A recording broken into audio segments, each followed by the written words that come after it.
بسم الله والصلاة والسلام على رسول الله. ازيكم يا حبايبي؟ عاملين إيه؟ يا رب تكونوا بخير. قبل ما نبدأ نسمي بالرحمن نحط لايك واشتراك.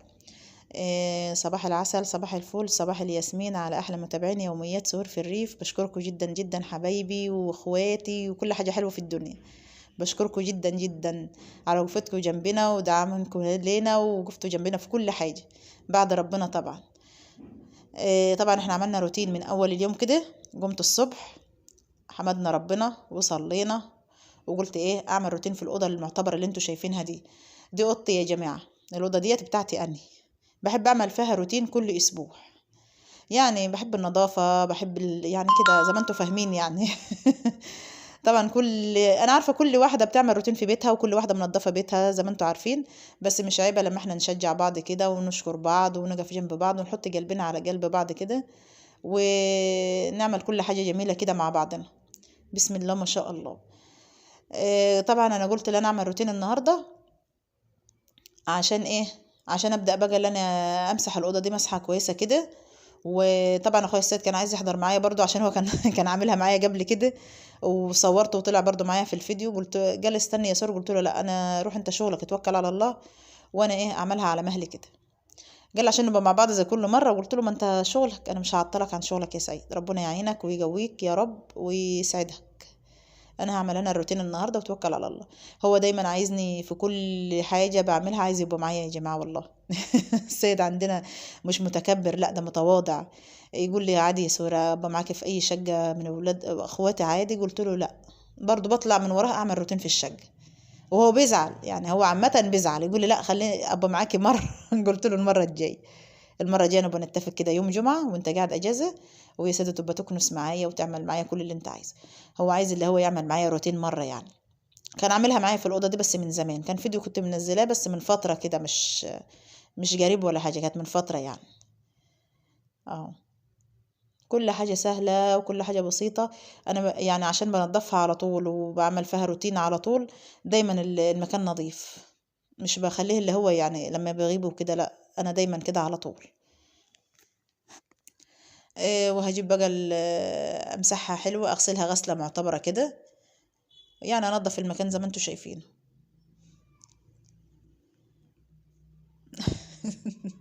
هذا بس طلعت من تحت السرير. كانت واقفة جنبي من ساعة. تيجي تطلع على السرير، تيجي تبص هنا، المهم هي ورايا يعني. اهي.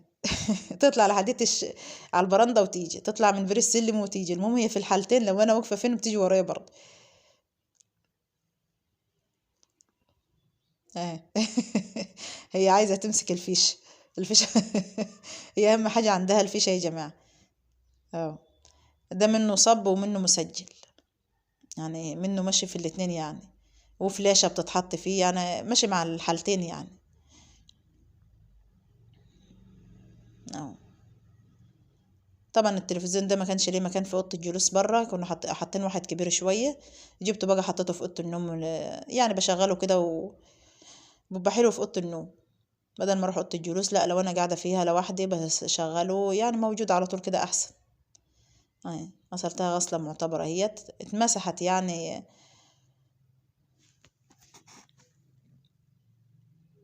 هو عامة البلاط نظيف يعني على طول، عشان بعمل فيه روتين على طول. دايما البلاط عندنا نظيف، مش بتوسخ ولا حاجة.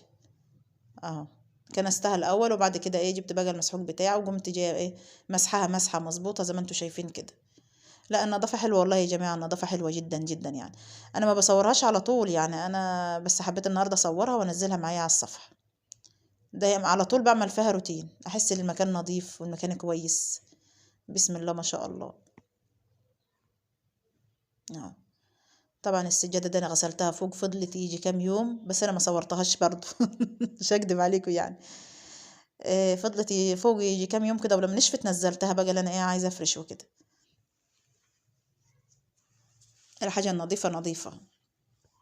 واليومين دول الشمس حلوة، حبيت ان انا اغسلها يعني قبل ايه ما الدنيا تغير حالها والجو يمطر. لا كده حلوة، غسلتها ونشفت وقمت جايبة بقى اللي انا افرش. والله الدنيا شتيت بقى، كل حاجة بوقتها. اهو،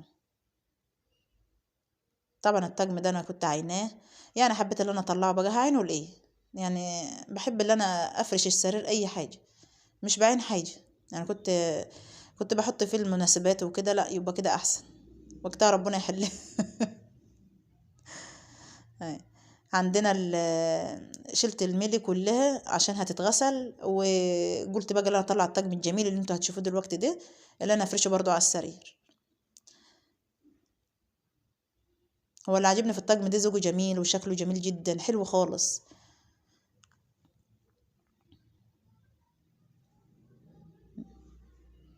اصل انا لما بعمل الروتين كله بتغير، فرشة السرير بتغير، الارضية ذاتنا كل حاجة بتتغير عندي. اهو شفت، هو المفرش كبير على فكرة، هو بده سرير كبير عن كده، مش بده السرير الصغير ده. هدوس عليك يا بسبس. عسل جو، كل ما اطلع هي عايزة تطلع على السرير، يا خراشة عليكي. اهو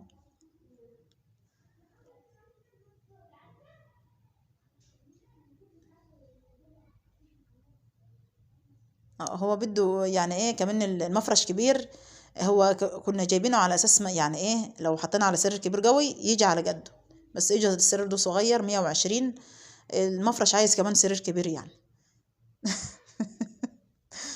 بصراحة كان يوم جميل جدا، عندي يوم الروتين ده بيبقى حلو خالص، بخلص كده على طول، مش بغيب يعني. بسم الله ما شاء الله، كده رصيت اهوت وخلصت يعني وضبت السرير توضيبة جميلة، فرشتها اهوت، وادي المخدات الصغيرة اهو. بسم الله ما شاء الله، لا النظافة حلوة والله يا جماعة. اخويا الصبح بقى لما يجي بقى هيديها لون كده، يدهنها، هيديها لون جميل كده، يبقى كده البيت اتبلط لسه بس الادهان اهو. ادي الترابيزة دي بحطها كده جنب السرير، احط عليها اي حاجة تبقى جنبي كده. بسم الله ما شاء الله عسل اهو.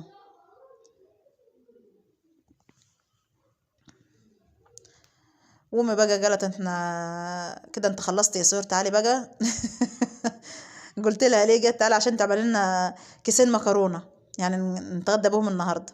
قلت لها ماشي يما، بس الاول ناخد الاول السرير دي، لا من الاول كده طبعا احنا فرشناه وخلصناه يا جماعه زي ما انتم شايفين اهو. بسم الله ما شاء الله عسل اهو.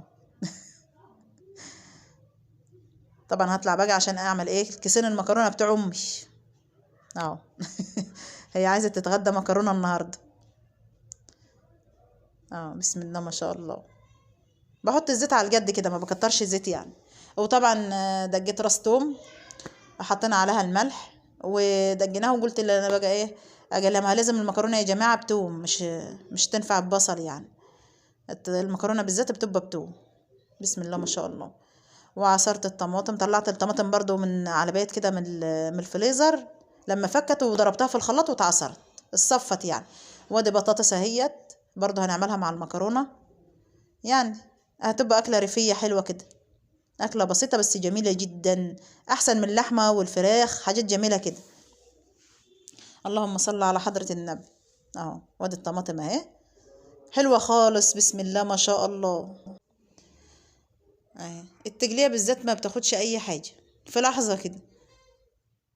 بسم الله ما شاء الله أفضل أقلبها كده بقى إيه يعني لما تتسبك، وبعد كده أرجع لها تاني بقى اهو. طبعا أكياس المكرونة دي جبت كيسين وقلنا نعملهم بقى. هو عندنا السيد بحب المكرونة، بحبها موت اهو. شفتوا هي ناشفة يا جماعة على فكرة، انا مش سلقتها المرة دي، هي معمولة في القعد بتاعها. زودت التجلية شوية مية لما غليت، وظبطتها الحدق بتاعها، وبعدين بقى ايه زي ما انتوا شايفين كده اهي. لازم المكرونة تبقى باينة من التجلية سنة بسيطة، ما تبقاش مستوية عشان مش تتعجن. انا متعودة كده على طول. طبعا ابويا الله يرحمه هو اللي معودنا المكرونه في القعد كده. قال لي يا سهير عايزه تسلقيها اسلقيها، عايزه تعملها في القعد بتاعها اعمليها. بسم الله ما شاء الله اهي. انا بروك بس كده ايه الطبخ بتاعنا يعني.